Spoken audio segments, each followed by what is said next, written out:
Hello everyone. Maximum perimeter triangle is the topic that we are going to go through today.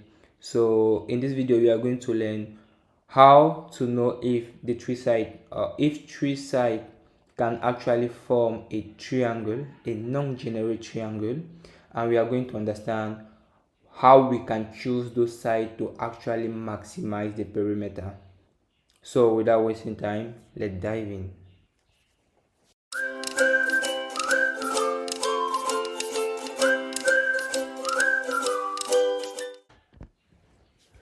So in this problem statement, we receive as input an array of integer, and we are supposed to find among those integer three of them that can actually form a non-generate triangle, and then among those who can form a non-generate triangle, we are supposed to find out what is the maximum. So let us take some example and see what we are talking about.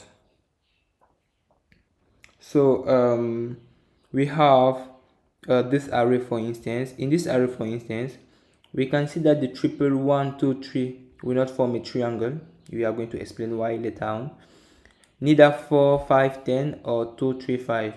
So the problem will be reduced to this and this, and we can find out the triangle formed by 2 3 and 4. We have a perimeter of 2 plus 3, which is 5, plus 4, which is 9.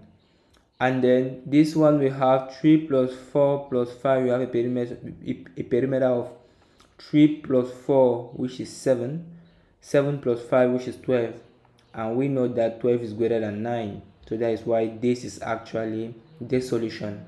So in this problem we have two things to find. We have to find the list of non-generate triangle, and once we have the list of non-generate triangle, among that list of elements, which one is actually the one with the biggest perimeter. So that being said, let's dive into how we are going to solve it. Now, regarding solving this problem, the first thing we need to have is what make a triple of element a non-generate triangle. That will be the first thing to understand. So if you Google non-generate triangle, you are going to see that a non-generate triangle is actually a triangle where the sum of two sides, each of the two sides actually greater than the third one. So that means if you have a triangle of side A, B, C, you're going to have A plus B greater than C, A plus C greater than B, and B plus C greater than A. So if a triple actually respects this condition, it is a non-generate triangle. That is why here we say that this is not a non-generate triangle, because you are going to see that 1 plus 2 is actually 3. It's not greater than 3.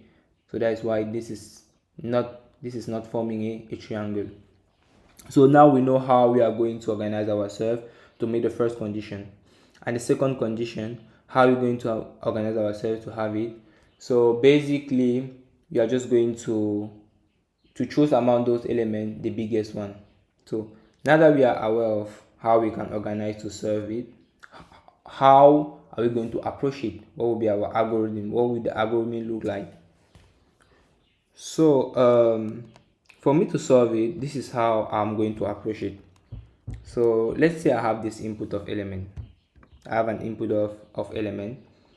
I'm actually searching for the maximum non-generate triangle, and I know that if I sort my array, at the end of my array I will have the biggest element.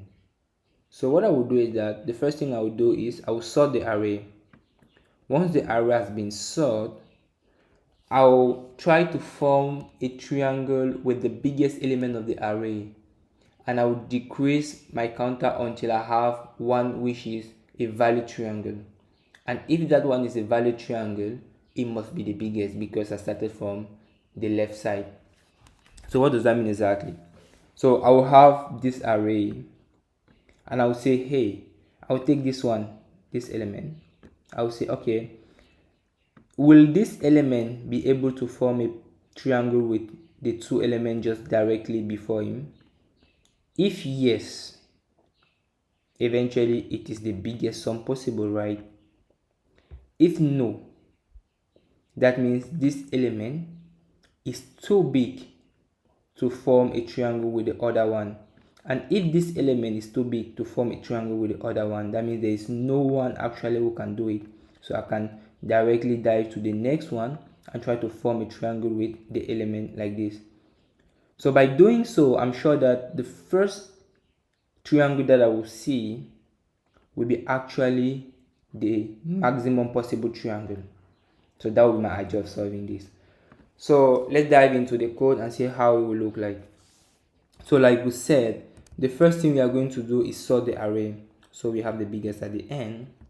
The next thing we are going to do is that we are going to loop through the array starting from the last element, right? And for each of the elements, we are going to check if that element is actually greater. I mean, like if that element is actually smaller than the sum of the two elements directly before him. So to meet this condition, to make sure that the two elements, the two other side is actually bigger than the third side. Now you may ask yourself, why am I just checking one? Why am I not checking the other one? Like I said in the beginning, if the biggest element is actually smaller than the sum of these two elements, that means if I take any of these elements and I sum with the biggest element, eventually it will be bigger than the third one. So that is why I don't need to check all of the three. I don't need to perform all of the three checks. Just one is enough. So if I have any solution, it is the biggest, so I will directly return it. Otherwise, if I find myself out of this loop without returning anything, that means there is no solution. I should return -1. So let us submit this and see what it will give.